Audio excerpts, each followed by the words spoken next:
ఓం గం గణపతయే నమః. ఐం సరస్వత్యే నమః. ఓం శ్రీ గురుభ్యో నమః. ఓం శరదిందు సమాకారే పరబ్రహ్మస్వరూపిణే వాసరాపీఠ నిలయే సరస్వతి నమోస్తుతే.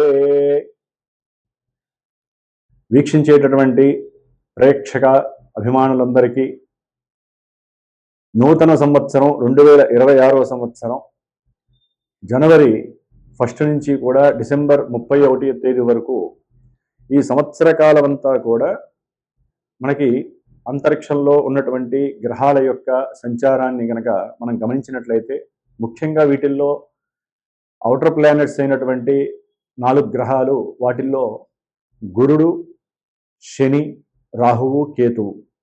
అంటే లెక్క ప్రకారము ఉగాది పర్యంతము, అంటే పరాభవనామ సంవత్సరం ఉగాది సంవత్సరం రోజున చెప్పేటటువంటి సంవత్సర పంచాంగం వేరు. దాంట్లో వర్షలగ్న కుండలి, అలాగే మనకి జగర్లగ్న కుండలి అని దాని ప్రకారము ముఖ్యంగా గ్రహాలకి పట్టేటటువంటి ఆధిపత్యం పోర్ట్ఫోలియోస్ అని ఉంటాయన్నమాట. ఆ పోర్ట్ఫోలియోస్ని బట్టి ఏ ఏ గ్రహము ఏ ఏ రాజుగాను లేకపోతే సైన్యాధికారిగా ఆ విధంగా మేఘాలు ఎప్పుడు వర్షిస్తే ఎంతవరకు పర్వతాల్లో పడతాయి, ఇవన్నీ కూడా ప్రపంచం మీద రాజుల మీద ఏ విధంగా ఉంటుంది అనేటటువంటి విషయాలన్నీ కూడా మనకి 2026 సంవత్సరము పరాభవనామ సంవత్సరము మార్చిలో ఏప్రిల్లో వచ్చేటటువంటి నూతన సంవత్సర పంచాంగ విశేషాలు వేరుంటాయి. ఇప్పుడు ఆంగ్ల సంవత్సరం అంటే ప్రపంచం మొత్తం కూడా మరి న్యూమరికల్ సిస్టమ్ మీద మనం ఆపరేట్ చేసే ఫోన్లు కావచ్చు, కంప్యూటరింగ్ సిస్టమ్ కావచ్చు, లేకపోతే మనం నిత్యము తెల్లారి చూసేటటువంటి గడియారాలు కావచ్చు, మనం పెట్టే సంతకాలు కావచ్చు, ప్రతిదీ కూడా న్యూమరికల్గా సంఖ్యని ఆధారపెట్టి ఉంటాయి. కాబట్టి ఆ సంఖ్యాశాస్త్ర ప్రకారం చూసినట్లయితే కనుక అట్లాగే మనకి చాంద్రమానము, సౌరమానము అని ఉంటాయి. దాంట్లో ముఖ్యంగా సౌరమాన రీత్యా ఈ యొక్క డేట్స్ని ఎక్కువగా మనం ప్రిపేర్ చేసుకుంటూ ఉంటాము. ఎందుకంటే సూర్యుడు కరెక్ట్గా 1 డిగ్రీ ప్రతిరోజు కూడా ఆయన సంచరిస్తూ ఉంటాడు. కాబట్టి అంటే ఒక్కొక్క రాశిలో 30 రోజులు కూడా 1 డిగ్రీ ప్రమాణంతో ఆయన మారుతూ ఉంటాడు. కాబట్టి మనకి 1/1/2026 సంవత్సరము మొత్తం మీద కూడా 3 సంఖ్య ఆపరేట్ అవుతుంది. కాబట్టి 3 సంఖ్యకి అధిపతి గురుడు. అట్లాగే 2026లో మొత్తం కూడా సంఖ్య 1ని ఆపరేట్ చేస్తుంది. దానికి రవి ఆపరేటింగ్ చేస్తూ ఉంటాడు. కాబట్టి రవికి గురుడికి వీరిద్దరికీ ఉన్నటువంటి మిత్రత్వంతో రాజుల మధ్య సరైనటువంటి జ్ఞానము, విజ్ఞానముతో కూడినటువంటి లోక శ్రేయస్సు, ప్రపంచ శ్రేయస్సు కోరి ఒకరికొకరు అనుసంధానంతో వారికి ఉన్నటువంటి మానసిక ఆర్థిక బలాలను ఉపయోగించి చక్కగా ఒకరికొకరు సమన్వయపరుచుకొని లోక శ్రేయస్సు గురించి ఒకటయ్యేటటువంటి ప్రమాణాలు ఎక్కువగా ఉన్నాయి. అట్లాగే లోక అభీష్టము, లోక శ్రేయస్సుని ఆలోచించుకొని ఉద్దేశించుకొని ప్రతి దేశము ఓకే యుద్ధాలు వస్తాయి అంటే గ్రహాలను బట్టి యుద్ధాలు జరుగుతాయి, ఎన్నో ప్రమాదాలు వస్తాయి, మృత్యుఘంటికలు, ఎన్నో రకాలైనటువంటి సమస్యలు వచ్చే అవకాశాలు ఉన్నాయి, అగ్నిపర్వతాలు పేరుతాయి. అట్లాగే మనకు ఉన్నటువంటి మంచు కొండల్లో ఉన్నటువంటి లావా బయటకు వచ్చే పరిస్థితి ఉంది, మంచు కొండలు కరిగిపోయి ఎన్నో ఉప్పెనులు వచ్చే ప్రమాదాలు ఉన్నాయి, వాయుపరమైనటువంటి ప్రమాదాలు అంటే ఆకాశయానంలో అది రాకెట్లు కావచ్చు, లేకపోతే ఏరోప్లేన్స్ కావచ్చు, చిన్న చిన్న ఎయిర్ క్రాఫ్ట్స్ ఏవైనా సరే ఎన్నో ఇబ్బందులు పడేటువంటి అవకాశాలు ఉన్నాయి. అట్లాగే ముఖ్యంగా భూగర్భానికి సంబంధించి పెట్రోలియం ప్రోడక్ట్స్ విషయంలో కావచ్చు, లేకపోతే బొగ్గు గనులకి సంబంధించిన విషయాల్లో ఇట్లా ఎన్నో విషయాలలో ఎన్నో ఇబ్బందులు, ఎన్నో ప్రమాదాలు జరిగే అవకాశాలు ఉంటాయి. ఇవి ప్రపంచానికి సంబంధించినవి. అయితే మనకి ముఖ్యంగా ద్వాదశ రాశులు, ముఖ్యంగా మేషాది ద్వాదశ రాశులు ఉన్నాయి మనకి. ఆ రాశుల వారికి ఈ యొక్క 2026 సంవత్సరంలో గ్రహస్థితి ముఖ్యంగా రాహువు, శని, కేతువు, అట్లాగే గురుడు వీరున్నటువంటి స్థానాలు. ఎందుకంటే వీళ్ళు మారుతూ ఉంటారు.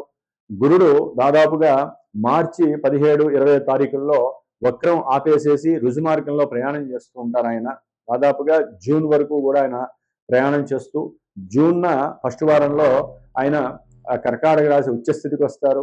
ఆగస్టులో మళ్ళీ నక్షత్రం అంటే పుష్యమి నక్షత్రంలోకి మారుతారు. అట్లాగే చివరిలో మళ్ళీ నవంబర్ డిసెంబర్లో ఆయన ఆశ్లేష నక్షత్రంలోకి మారుతారు. ఇట్లా నక్షత్రం మారినప్పుడల్లా కొంతమంది రాశుల వారికి ప్రభావాలు మారుతూ ఉంటాయి. గురుడు ఉచ్చులో ఉన్నప్పటికీ కూడా ఆ నక్షత్రానుసారం ప్రభావాలు మారుతూ ఉంటాయి. అట్లాగే శని కూడా దాదాపుగా ఈ జనవరి 20వ తేదీ నుంచి సొంత నక్షత్రంలో గడువు పెడుతున్నారు. మరి శని యొక్క నక్షత్రాలైనటువంటి శని యొక్క రాశుల్లో కుంభరాశిలో రాహు అనేటటువంటి పాపగ్రహం ఉంది. కాబట్టి ఇక్కడ బలము అనేటటువంటిది ఎక్కువగా ఉంది శనీశ్వరుడికి. కాబట్టి రాహుకేతువులు కూడా ఆయన కూడా రాహు అనేటటువంటి సొంత నక్షత్రంలో దాదాపుగా సెప్టెంబర్, అక్టోబర్ వరకు ఉంటారు. మరి ఆ తర్వాత ధనిష్టలోకి వచ్చినప్పుడు కొన్ని ఇబ్బందులు. మరి ప్రెసెంట్ జనవరిలో జనవరి ప్రకారం చూస్తే కనుక జనవరి నుంచి మే 1, మే 15 వరకు కూడా గ్రహస్థితులన్నీ కూడా ఇటు ధనస్సు, మకరము, కుంభము, మీనము ఈ యొక్క రాశుల్లోనే గ్రహాలన్నీ సంచరిస్తుంది. అంటే దాదాపుగా పుణ్యఫలాలు ఇచ్చే ధనస్సు రాశిలో చతుర్గ్రహ కూటమి ఏర్పడుతోంది. అట్లాగే మకర రాశి కర్మస్థానాధిపతి అయినటువంటి శని ఇంట్లో దాదాపుగా 4 గ్రహాలు, మళ్ళీ కుంభరాశిలో రాహువు ఉన్నటువంటి ఇంట్లో కుంభరాశిలో మరి 5 గ్రహాలు పంచగ్రహ కూటమి ఏర్పడుతోంది. దాదాపుగా జనవరి, ఫిబ్రవరి, మార్చి, ఏప్రిల్, మేలో దాదాపుగా మే ఎండింగ్, జూన్ వరకు కూడా శని కుజులు కలుస్తున్నారు. శని కుజుడిని చూస్తుంటేనే ఇప్పుడు ఇంత ఘోరాలు జరుగుతుంటే శని కుజులు కలిసి మనకి మీనరాశిలో ఉన్నప్పుడు కొన్ని రాశుల వారికి ఎన్నో ఇబ్బందులు ఎదురే అవకాశాలు ఉంటాయి. అట్లాగే ప్రపంచానికి కూడా ఎన్నో రకాలైనటువంటి గండాలు ఏర్పడే అవకాశాలు ఉన్నాయి. ముఖ్యంగా జల సంబంధితమైనటువంటి, అగ్ని సంబంధితమైనటువంటి, వాయు సంబంధితమైనటువంటి పంచభూతాలు కన్నెర్ర చేసేటటువంటి పరిస్థితులు మరి మనకి ఏప్రిల్, మే, జూన్ నెలల్లో కనిపించే అవకాశాలు ఉన్నాయి. ఏదేమైనప్పటికీ జూన్ వరకు అందరం కూడా ప్రపంచ శ్రేయస్సు కోసము, మన యొక్క భూవాతావరణాన్ని కాపాడుకోవడం కోసము, అట్లాగే పొలాలు, జంతువులు, మనుషుల యొక్క ఆరోగ్యము కాపాడుకోవడం కోసము ఎవరికి వారే యజ్ఞ యాగాదులు కానివ్వండి, లేకపోతే మానసికమైనటువంటి జపతపాదులు కానివ్వండి చేసుకోవడం చాలా ఉత్తమము. అట్లాగే మరి ఇప్పుడు మనకి మేషరాశి పర్యంతము ఏ గ్రహాల వలన ఏ ఉత్పాతాలు కలుగుతాయి, ఇబ్బందులు కలుగుతాయి, మరి విద్య, ఉద్యోగము, ఆరోగ్యము, శ్రేయస్సు, అట్లాగే వివాహము, సత్సంతానము, అట్లాగే మనకు ఉన్నటువంటి సమస్యలు, మనకు ఉన్నటువంటి అప్పుల సమస్యలు తొలగిపోతాయి. ఇవన్నీ కూడా తెలుసుకునేటటువంటి ప్రయత్నములో మరి మేషరాశి నుంచి మన యొక్క ఈ కార్యక్రమాన్ని 2026వ సంవత్సరం జనవరి నుంచి డిసెంబర్ వరకు ఏ విధంగా ఉండేటటువంటి అవకాశాలు ఉన్నాయో మనం తెలుసుకున్నాం. ఓం శ్రీమాత్రే నమో నమః. కర్కాటక రాశి. కర్కాటక రాశి వారికి ఈ 2026వ సంవత్సరంలో గురుడు 12వ స్థానంలో దాదాపుగా జూన్ 1st వీక్ వరకు ఉంటారు. తర్వాత జన్మరాశిలో ఉచ్చస్థితిలోకి వస్తారు. అయితే ముఖ్యంగా కర్కాటక రాశి వారు ఈ గురుడు ఇటు షష్ఠాధిపతియే 12లో ఉండటం, అంటే ఏదైనా సరే వృత్తిపరంగా కావచ్చు, కాస్త మార్పులు చేర్పులు ఉండటము, ఒక్కోసారి వృత్తిలో సరైనటువంటి గుర్తింపు లేక వీరు నిద్రపోయే టైంలో కూడా ఇవే ఆలోచనలు. అట్లాగే మీరు చేసే వృత్తి కనుక చాలా గొప్పదైనట్లయితే మీ యొక్క బంధువులే రాబంధువులై మీ యొక్క వృత్తిలో తలదూర్చి మీ మీద ఉన్నవి లేనివి సాకులు చెప్పటము, అసలు మీకు ఉద్యోగం చేసే అర్హత లేదని మిమ్మల్ని అప్పుడప్పుడు కించపరచటము, లేకపోతే ఉద్యోగంలో మీరు అసలు మీ మీద లేనిపోని అనుమానాలు సృష్టించి మీ ఉద్యోగానికే ఎసరపెట్టే పరిస్థితులు మీ కింద ఉన్నటువంటి వాళ్ళు చేయటము, పనివాళ్ళు.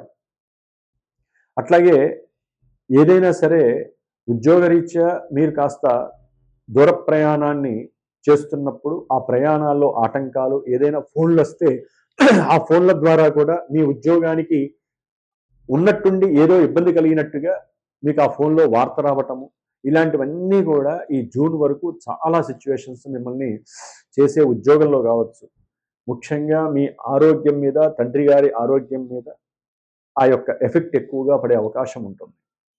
కాబట్టి ఆరోగ్యరీత్యా కొన్ని సమస్యలు మిమ్మల్ని బాధ పెట్టే అవకాశాలు ఎక్కువగా ఉంటాయి. అట్లాగే ప్రయాణాల్లో కూడా మీకు వేరే చోటకి వెళ్తారు, కొత్త ప్రదేశానికి వెళ్ళినప్పుడు, అంటే అది పిల్లల పరంగా వెళ్ళొచ్చు, అంటే సంతానం ఏదైనా దూర ప్రాంతాల్లో ఉన్నారనుకోండి, వారు చదువుకుంటున్నారో, లేకపోతే వాళ్ళు ఉద్యోగం చేస్తున్నారు, లేకపోతే వాళ్ళ ఇంట్లో వాళ్ళకి ఎవరికైనా, అంటే లేడీస్కి ప్రెగ్నెన్సీ వచ్చింది, మీరు దూర ప్రాంతాలకు వెళ్తారు. అక్కడ కంఫర్ట్‌నెస్ ఉండదు మీకు. చాలా ఇబ్బందులు పెడతారు ఈ జూన్ వరకు కూడా. ఎప్పుడెప్పుడు సొంత ప్రాంతానికి వెళ్దామా అనుకుంటారు. జూన్ తర్వాత సొంత ప్రాంతానికి వచ్చే అవకాశం ఉంటుంది. ఒకవేళ విదేశాలలో ఉద్యోగాలు చేసేవాళ్ళు ఉన్నారనుకోండి, వాళ్ళు ఈ జూన్ తర్వాత వెయిట్ చేసి ఉద్యోగాలు లేక ఇప్పుడు ఈ జూన్ తర్వాత సొంత ప్రదేశంలో మంచి ఉన్నతమైనటువంటి స్థాయిలో ఉద్యోగాన్ని కంఫర్ట్‌గా చేసుకునే పరిస్థితి, వెంటనే ఏదైనా ఒక బండి కొనుక్కోవటము, గృహము, స్థలము వారి పేరు మీద కొనుక్కోవటము ఇలాంటివి చేసుకోవటం. విద్యకి సంబంధించినటువంటి అప్పులు ఇప్పటివరకు తీర్చలేక బాధపడేటటువంటి వాళ్ళు తీర్చుకునే ప్రయత్నం చేయటము, ఇలాంటివన్నీ కూడా కర్కాటక రాశి వాళ్ళకి గురుగ్రహ అనుగ్రహంతో జరుగుతాయి. మరి అష్టమంలో రాహు. ఈ రాహు సొంత నక్షత్రంలో ఉండి శని ఇంట్లో ఉన్నాడు. దీనివల్ల ఏమవుతుందంటే మీరు అవసరం లేనటువంటి ప్రయాణాలు ఎక్కువగా చేయటము, దాని ద్వారా ధనము కోల్పోవటము, మీ ఉద్యోగంలో కూడా ఆ ధనానికి సంబంధించినటువంటి విషయంలో మీ మీద లేనిపోని అనుమానాలు వ్యక్తం చేయటము, పరాభవాలు ఎదుర్కోవటము. ఒక్కోసారి మీ ఇంట్లో భార్యాభర్తల మధ్య కూడా అసలు అవసరం లేకుండా ధనపరమైనటువంటి విషయాలలో, లేకపోతే ప్రయాణపు విషయాలలో, బంధువులకు సంబంధించినటువంటి ధన విషయంలో మీకు లేనిపోని తలకాయ నొప్పులు కావటము, భార్యాభర్తల మధ్య సమస్యలు తీవ్రతరం కావటము అనేటటువంటి జరగడానికి ఎక్కువ అవకాశాలు ఉన్నాయి. ఈ రాహుగ్రహము అష్టమంలో సొంత నక్షత్రంలో ఉండటం ద్వారా ఒక్కోసారి మీ జాతకంలో గనక ఈ రాహుగ్రహము కాస్త పాజిటివ్ వేవ్స్ని పాజిటివ్ ఇంట్లో ఉండి, అది విద్యపరంగా ఉన్నా, లేకపోతే ధనపరంగా ఉన్నా, లేకపోతే తల్లిదండ్రుల యొక్క స్థానాల్లో ఉన్నా, ఉద్యోగరీత్యా కానీ ఏదన్నా గనక పాజిటివ్గా ఉన్నట్లయితే గనక మీకు ఆకస్మికంగా వృత్తిలో అయితే గనక ఆకస్మికంగా ఎదుగుదల కలగచ్చు, దాని ద్వారా ధనాదాయం కలగచ్చు. అట్లాగే విద్యలో ఏదైనా సరే ఉన్నతమైనటువంటి కీర్తి ప్రతిష్టలు కలగచ్చు. ఇట్లా ఈ యొక్క సిచ్యువేషన్స్ని బట్టి మీకు జాతకంలో ఉన్నటువంటి విషయాలకు అనుకూలంగా జరిగే అవకాశాలు ఉంటాయి. విడిగా అయితే కనుక కర్కాటక రాశి వారికి రాహుగ్రహ ప్రభావం చాలా తీవ్రతరంగా ఉంది. దుర్గాదేవి హోమాలు చేసుకోవాలి, చండీ హోమాలు చేసుకోవాలి, లేదా దుర్గాదేవికి ప్రదక్షిణాలు చేయాలి, దుర్గాదేవికి సంబంధించినటువంటి ఆరాధనలు చేయాలి. అమ్మా శరణాగత దీనార్త పరిత్రాణ పరాయణే సర్వస్యార్థి హరే దేవి దేవి దుర్గాదేవి నమోస్తుతే అనేటటువంటి నామస్మరణ రోజుకి 1008 సార్లు చేసుకుంటే కానీ మీ కష్టాలు తీరవు. లేకపోతే లేనిపోని అనుమానాలు, ఒక్కోసారి మీ మీద మీకే అసలు ప్రాణం ఉండటం అవసరమా అనేటటువంటి స్థాయికి వెళ్ళిపోతూ ఉంటారు ఈ యొక్క కర్కాటక రాశి వారు. లేనిపోని మోకాళ్ళ కింద పిక్కల భాగంలో ఎన్నో రకాలైనటువంటి సమస్యలు, ఒక్కోసారి ఆపరేషన్స్ జరిగే పరిస్థితులు కూడా ఈ జూన్ వరకు జరిగే అవకాశాలు ఉన్నాయి. ఎందుకంటే గ్రహస్థితులు చాలా మారుతూ ఉంటాయి. ముఖ్యంగా ధనపరంగా వ్యాపారంలో కూడా మీకు కొంత నష్టాలు చవిచూసే అవకాశాలు జూన్ లోపల కనిపిస్తున్నాయి. ఎందుకంటే జూన్ వరకు కూడా గ్రహాలన్నీ కూడా చతుర్గ్రహ పంచగ్రహ కూటములతో రాహుతో శనితో కలుస్తూ ఉంటాయి. దాంట్లో కుజుడు కూడా ఉన్నాడు. విద్యార్థులకి దూర ప్రాంతాలకు వెళ్ళే వారికి ఒక్కోసారి ఉన్నటువంటి ప్రయాణం ఆగిపోవటము, వారి యొక్క విద్యాభ్యాసానికి ఇబ్బందులు ఎదురవటము, తండ్రి గారి ఆరోగ్యం క్షీణించడం, లేదా తండ్రి గారి యొక్క వ్యాపారంలో ధనాదాయం క్షీణించి వీరు వెళ్దాం అనుకున్నప్పుడు ఆ బ్యాంకింగ్ వ్యవస్థ వీరిని నిలిపివేయటము, అంటే రావాల్సినటువంటి సమయంలో వీసాలు రాకపోవటము, ఆలస్యం అవ్వటము, ఇట్లా ఎన్నో రకాల విషయాల్లో విద్యార్థులకి కొన్ని తలకాయ నొప్పులు ఎదురయ్యే అవకాశాలు ఉంటాయి. ముఖ్యంగా శని భగవానుడు 9లో ఉండటం ద్వారా వీరు పితృచింతన ఎక్కువ అవుతుంది. దూరంగా ఒకవేళ తండ్రి ఉంటే వారి మీద ధ్యాస ఎక్కువగా ఉండటము, దాని ద్వారా బాధపడటము, లేదా భార్యాభర్తల్లో ఎవరో ఒకళ్ళు ఉద్యోగ నిమిత్తమై దూరభారంలో ఉండటము, దాని ద్వారా భార్యాభర్తల మధ్య కొన్ని మాటల యుద్ధము, లేకపోతే ఫోన్ల ద్వారా సంభాషణలో అధికమైనటువంటి కోపం రావటము, ఇట్లా ఎన్నో రకాలైనటువంటి ఇబ్బందులు వీరిని ఇబ్బంది పెట్టే అవకాశం ఉంటుంది. మరి ధనాదాయం కోసం దూరం వెళ్తారు. అట్లాగే కర్కాటక రాశి వారికి ధనస్థానంలో ఉన్నటువంటి కేతువు సొంత నక్షత్రంలోకి వస్తున్నాడు రేపు మార్చి ఏప్రిల్ తర్వాత. అది చాలా అనుకూలమైనటువంటి పరిస్థితి. రవి మారే సిస్టమ్ను బట్టి వీరికి ధనము అప్ అండ్ డౌన్స్ అవుతూ ఉంటుంది. ఏదేమైనప్పటికీ జూన్ తర్వాత వీరు గృహ యోగము కలిగే అవకాశము, ఉద్యోగంలో కాస్త ఉన్న ప్రదేశంలో వచ్చి ఉన్నతమైనటువంటి సిచ్యువేషన్స్ అనుభవించడము, అట్లాగే దూర ప్రాంతాలకు వెళ్ళటము, అట్లాగే ప్రయాణాలు అధికమవటము, ప్రయాణాల సమయంలో కొంత ఆలస్యమై ధనాన్ని నష్టపోయే అవకాశము, భార్యాభర్తల మధ్య కాస్త వియోగాలు కలిగి రెండో పెళ్లికి దారి తీసే అవకాశం కలగటం, ఇట్లాంటివన్నీ కూడా మల్టిపుల్గా జరిగే అవకాశం 2026లో ఉన్నాయి. ఏదేమైనప్పటికీ జూన్ తర్వాత రవి యొక్క ప్రభావాలు మారటము, కొన్ని గ్రహాల యొక్క ఆ అనుకూలమైన పరిస్థితుల వలన ధనపరంగా, విద్యపరంగా, లేకపోతే భార్యాభర్తల పరంగా కొన్ని అభీష్టాలు నెరవేరే అవకాశం ఉంటాయి. కొంచెం ఓపికగా ఉండాలి. వీరు ఎక్కువగా దుర్గాదేవి ఆరాధన చేయండి. అట్లాగే గురుగ్రహానికి సంబంధించిన దక్షిణామూర్తి ఆరాధన ఎక్కువగా చేయండి. మీకు అంతా కూడా శుభము కలగడానికి కర్కాటక రాశి వారికి అవకాశాలు ఉన్నాయి. ఏదేమైనప్పటికీ కూడా రాహుకేతువుల యొక్క ప్రాబల్యము కుటుంబపరంగా, ధనపరంగా, మృత్యుపరంగా దోషాలను హరించాలంటే సర్పసూక్త పారాయణలు చేయించుకోండి. సర్పగ్రహ ప్రతిమా రూపాన్ని దానం చేయండి. లేకపోతే దేవాలయంలో రావి చెట్టు కింద ఉన్నటువంటి సర్పానికి పాలుపోయండి. దీనివల్ల ఆయుష్ పెరుగుతుంది, ఆరోగ్యం పెరుగుతుంది, ఆకస్మికంగా కొన్ని విషయాల్లో మీకు కలిసి వస్తుంది, భార్యాభర్తల మధ్య అనురాగం కలుగుతుంది. కాబట్టి కర్కాటక రాశి వారు కొంచెం దుర్గాదేవిని ఓం దుర్గాయ నమః అనే నామస్మరణ ఎల్లవేళలా చేయండి. మీకు అంతా శుభమే జరుగుతుంది. ఓం శ్రీమాత్రే నమః.